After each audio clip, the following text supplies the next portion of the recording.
السلام عليكم متابعين جول مروكو، لكم مني أفضل التحيات إخوتي الكرام. اليوم عندي بزاف ديال الأخبار، من بينها الدوري الدولي لأقل من 19 سنة والمنظم من طرف أكاديمية محمد السادس. فريق أكاديمية محمد السادس إلى الربع النهائي في صدارة المجموعة الأولى بعد الفوز على رينرج الاستيكلاندي 4-2، وتعادل مع أولمبيك مارسيليا الفرنسي تعادل إيجابي. الفتح الرباطي إلى الربع النهائي في صدارة المجموعة الرابعة بعد الفوز على ريال سوسيداد الإسباني 3-1، وتعادل تعادل سلبي مع اندهوفن الهولندي. هناك أخبار أخرى كتهضر على بعثة المنتخب المغربي ولائحة اللاعبين اللي غيكونوا حاضرين في المعسكر القادم. هناك أخبار كتقول أن سفيان بوفال الإصابة تقدر تخليه يغيب عن معسكر الأسود، ولكن ماشي 100%.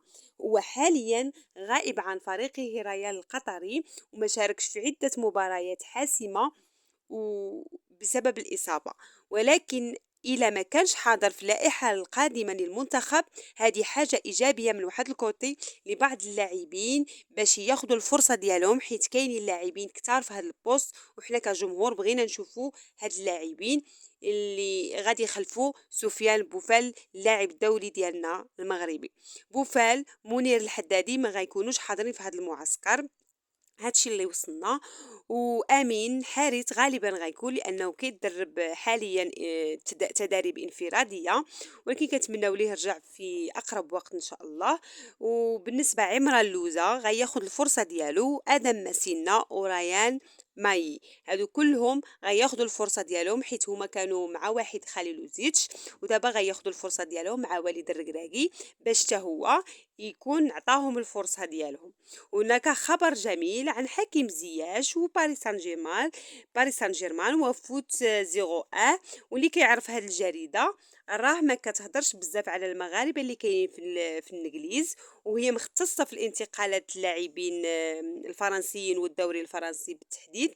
ولكن هاد المره هضروا لنا على لويس كامبوس وحكيم زياش والمدرب غالتي مدرب باريس سان جيرمان وزيدان.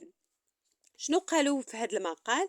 قالوا في المقال ديالهم ان ملاك القطريين فقدوا الثقه ديالهم بعد فشل صفقه حكيم زياش، وانهم ما راضيينش على هاد التسيير اللي قاموا به في هاد الصفقه، وحيت ما كانش حاسم وما جيراش الدوسي ديال حكيم زياش وهناك لاعبين اخرين، وان القطريين ما راضيينش عليه بتاتا، وهذا الشيء كله بسبب حكيم زياش وفشل الصفقه ديالو مع تشيلسي، بين تشيلسي وباريس سان جيرمان. يعني وتكلموا على زيدان انه هو المدرب المناسب لباريس سان جيرمان، وكاع النجوم كيحترموه وكيفرض الاحترام ديالهم عليهم.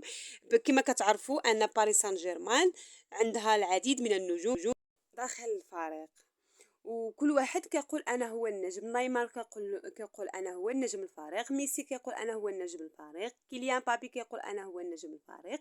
يعني كل واحد كيديروا داك التجمعات اللاتينيين بوحديتهم، الفرنسيين بوحديتهم، الاسبانيين بوحديتهم، وهذا الشيء ما كيعجبش بزاف الاداره. والمدرب زين الدين زيدان عكس المدربين الاخرين اللي ما عندهمش داك الكاريزما وداك الشخصيه اللي كيتحكم في كاع في هاد اللاعبين هادو. وان شاء الله غادي نشوفوا حكيم زياش وحكيمي في فريق واحد اللي هو باريس سان جيرمان تحت قيادة زيدان المدرب الكاريزمي ذو شخصية قوية. وكما كنعرفوا ان هذا المدرب هو اللي عطى الفرصة لحكيمي باش نفاجر في العالم الكرة القدم.